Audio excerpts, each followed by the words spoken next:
একটা প্লাস্টিক মানে পলিথিন, উপরে হচ্ছে কাশিয়ে। ওর রে, সেই ওহ, সেই চমৎকার, মাশাআল্লাহ। দেখছেন কত সুন্দর একটা দৃশ্য। আসুন এখানে। আসসালামু আলাইকুম প্রিয় দর্শক বন্ধুরা, তো আপনাদের মাঝে কিছু কথা শেয়ার করি। সেটা হচ্ছে এই যে জমিগুলা, এখানে আমরা আইছি বর্তমান চরের যে মধ্য পয়েন্টটা, সেই মধ্য পয়েন্টেই আছি। তো এখানে আসতে আসতে দেখলাম যে এক ভাই, তিনি ঘাস সংগ্রহ করতেছেন গরুর জন্য। ইতিমধ্যে 2 বস্তা ঘাস সংগ্রহ করছেন। তো এই যে চরের মধ্যে যে আসা যাওয়া, এখানে কোনো রাস্তাঘাট নাই, আপনি যে দিক দিয়ে পাবেন সেদিক দিয়ে আসবেন। আর মূলত হচ্ছে তারা করছে, এই যে একটা রাস্তার মতো দেখা যায়, যে এটা কোনো মূলত রাস্তা না, রেকর্ডই কোনো রাস্তা না, বা এমনিও কোনো রাস্তা না। এই যে এই জমিগুলোতে যে ফসল চাষ করছিল, বিশেষ করে ভুট্টা, কাউন, তিসি, বাদাম, বিভিন্ন কিছু চাষাবাদ করে, এগুলো নেওয়ার জন্য ঘোড়ার গাড়ি আসে। ঘোড়ার গাড়ি আসে না? এগুলো তো ঘোড়ার গাড়ি এসছে নাকি? এই ঘোড়ার গাড়ি যে আসে, এই ঘোড়ার গাড়ি আসার জন্য এই রাস্তা, মানে ওই যে নদীর ঘাট, একবারে নদীর ঘাট থেকে শুরু করে বরাবর এই রাস্তাটা আইছে। এই পাশে নদীর ঘাট পর্যন্ত গেছে না, এই পাশে নদীর ঘাট পর্যন্ত গেছে। আর এই চরের মধ্যে আশেপাশে ত্রিসীমা নাই, কোনো বাড়িঘর নাই, জায়গায় জায়গায় দেখতে পাবেন এরকম কিছু চালা। ওই যে দেখা যাচ্ছে একটা চালা, এক পাশে বেড়া নাই, দরজা খোলা। এই যে কলার গাছ, এখানে 2টা চালা দেখা যাচ্ছে, উপরে কোনো টিন নাই, কিছু নাই, শুধুমাত্র ছাউনি। এই বাড়িঘরগুলোতে কখন থাকে, কারা থাকে, আমরা সেই বিষয়টাই জানবো এই যে যে ভাই ঘাস সংগ্রহ করতেছে ওনার কাছ থেকে। আসসালামু আলাইকুম ভাই। আপনার নাম কি? আমার নাম উদয়। উনি অনেক ব্যস্ত, তারপরেও ওনার সাথে একটু কথা বলার চেষ্টা করি, কারণ হচ্ছে ব্যস্ততার মাঝেও 2টা কথা আর কি জিজ্ঞেস করি, তাছাড়া উপায় নাই। এই যে চরটা, এটা তো বিশাল বড় একটা চর, এরিয়ে কয়েকশো হেক্টর জমি হবে না? তো এই জমিতে চাষাবাদ কারা করে? ধামার জমি তারা করে, কেউ ভুট্টা চাষ করে, জমি মনে করো কিছু লাভে রাখি নেয়, কন্টাক্ট নেয়, কন্টাক্টে নেয়, তারাই চাষাবাদ করে, করে চলে যায়। পরে যার জমি তাই করে, যা মন তাই করে, যার জমি তাই, যা মন চায় তাই করে।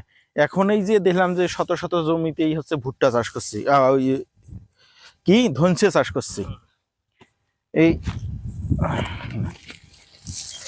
একটাই হয় না? হয় না না, কে ঘোরে ঘরে যদি এটাও তো আটে না, এটাও তো আটে না। তো যাই হোক, এখন কথা হলো, আমরা দেখছি ঘুরে ঘুরে দেখলাম যে যতগুলো ধাপড়ি আছে, কোনোটাই ধাপড়িতেই মানুষ নাই, কেউ বসবাস করে না। প্রত্যেকেই আসে, আসার পরে এখানে জমিতে চাষাবাদ, ফসল টসল যাই করে করে, এবং দিনের শেষে তারা কোনো ওই নৌকায় করে আবার চলে যায়, তাই না? মানে দিনের শুরুতেই আসে, এখানে চাষের যা কাজকর্ম আছে কাজকর্ম শেষ করে আবার নৌকায় করে চলে যায়। আর এর মধ্যে ঝড় বৃষ্টি হইলে আপনার হচ্ছে ওই ঘরগুলোর মধ্যে থাকে, তাই তো? তো প্রিয় বন্ধুরা, আপনারা ইতিমধ্যে দেখতে পাচ্ছেন যে এই জায়গাটা যদি আমরা পুরোটাই আপনাদেরকে দেখাই, কোথাও একজন মানুষ নাই, শুধুমাত্র এই ভাই ছাড়া কোথাও একজন মানুষ নাই, পুরা ফাঁকা মাঠ। এখানে একজন মানুষ একাই আসতেও ভয় করবে, ভয় করে না? একাই আসতেও ভয় করবে। আর এখানে নাকি প্রচুর পরিমাণ শিয়াল আছে, তাই না? তো এই কথা আমরা শুনলাম যে এখানে প্রচুর পরিমাণ শিয়াল আছে, কিন্তু একা মানুষ আসতেও অনেক ভয় করবে। আসলে ভয় করার মতোই। দেখেন এই যে এখন একটু ধনসের গাছগুলা ছোট ছোট আছে, যখন এই গাছগুলা আর একটু বড় হবে, এই পরিমাণ হবে, তখন কোনো এখানে আসলে 2-4 জন মানুষ একসাথে আসতেও ভয় করবে। এখানে মানুষজন ঘর বাড়ি করে থাকে না কেন? নিচু উঁচু হয় নাই, উঁচু হয় নাই, নিচু মানে উঁচু কিভাবে হবে? 2-1 বার বন্যা হলে হবে। ও, 2-1 বার বন্যা হলে উঁচু হবে, তখন এখানে বসবাস করার উপযোগী হবে, এখন বসবাস করার উপযোগী নাই। না। আচ্ছা, এই যে ভুট্টা তুলছে, ভুট্টা তোলার পরে শুধুমাত্র কি ধনচি আর পাট হয়, আর অন্য কোনো আবাদ হয় না? ধান? না না, ধান হবে না, হবে পানি নামে গেলে তারপর যদি করলে করা যাবে।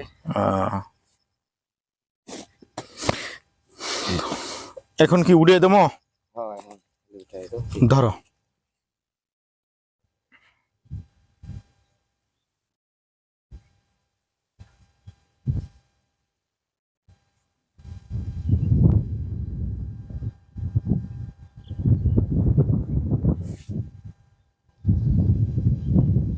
ভারত ওজন তো হবে যেভাবে ভরছেন, বিশাল ওজন আছে গো, পাবেন। থাকেন দেই, এই যে নাও, আস্তে আস্তে দেখি দেখি যান, যে ভার, বিশাল ওজন বুঝছেন। কম হলেও এখানে 80 কেজির কম না, এটা সর্বনিম্ন 80 কেজি হবে। কিন্তু তারপরেও দেখেন কিভাবে নিচ্ছে। অভ্যাস, অভ্যাস মানুষের দাস, এটা কথা আছে না? আসলে কথাটা বাস্তব। দেখেন, এই বোঝা যদি আমাদেরকে দেয়, আমরা জিন্দিগিতেও নিতে পারবো না, অথচ উনি কত সুন্দরভাবে দেখেন নিয়ে যাচ্ছে। তো আসো।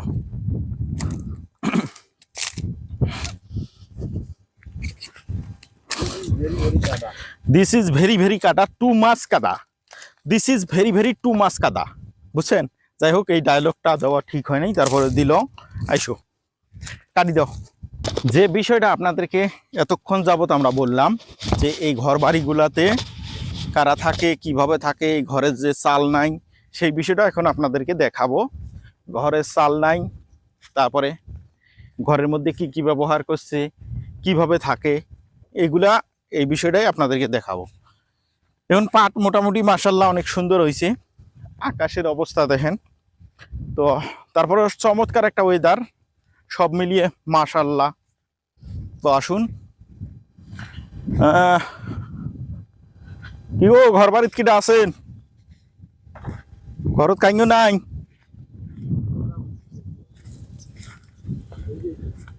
ওর রে, সেই, ওহ, সেই চমৎকার, মাশাআল্লাহ। দেখছেন কত সুন্দর একটা দৃশ্য। আসুন, এখানে এই হলো ঘর বাড়ি, এখানে শত শত বস্তা, তাছাড়া কিছু নেই। আসো,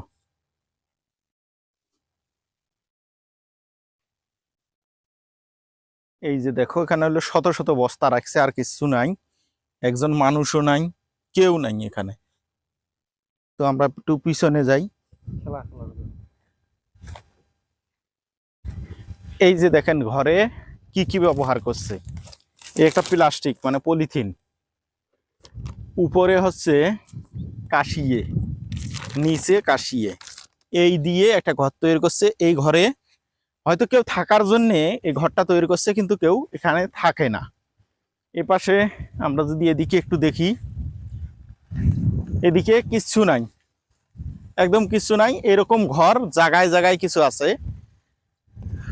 ওই যে ওই দেখা যাচ্ছে একটা, এই পাশে ওই যে একটা টিনের ঘর আছে, তার সামনে একটা আছে, এই, আর আশেপাশে কোথাও কিছু দেখি নাই। তো এই যে চরের মানুষজন আসে যায়, মানে এটা সেই রকম হলো না, যে একটা আছে না, যে একটা বসত ভিটে, মানে বসত ভিটের মতো, সেই রকম না। এখানে বসবাস করার মতো নাকি উপযোগী না। এখানে এই যে কলার গাছ লাগাইছে, আর এইখানে হলো এই পাটের জমি, সব মিলিয়ে এই দৃশ্য আজকের। আর আপনাদেরকে এর চেয়ে বেশি কিছু দেখাইতে পারলাম না। তো অবশ্যই অন্য কোনো দিন, অন্য কোনো এলাকায়, অন্য কোনো ভিডিও নিয়ে আপনাদের মাঝে উপস্থিত হব। ততক্ষণ পর্যন্ত ভালো থাকবেন এবং ভালো রাখবেন। আর যদি আমাদের ভিডিওগুলো আপনাদের কাছে একটুও ভালো লাগে, তাহলে অবশ্যই ইউটিউব চ্যানেলটা সাবস্ক্রাইব করে দেবেন। ফেসবুক থেকে দেখলে অবশ্যই ফেসবুক পেজটা ফলো করে দেবেন। আর কেমন লাগে আমাদের ভিডিওগুলো একটু কমেন্ট করে জানাবেন। ভালো থাকবেন, সুস্থ থাকবেন। আসসালামু আলাইকুম, খোদা হাফেজ।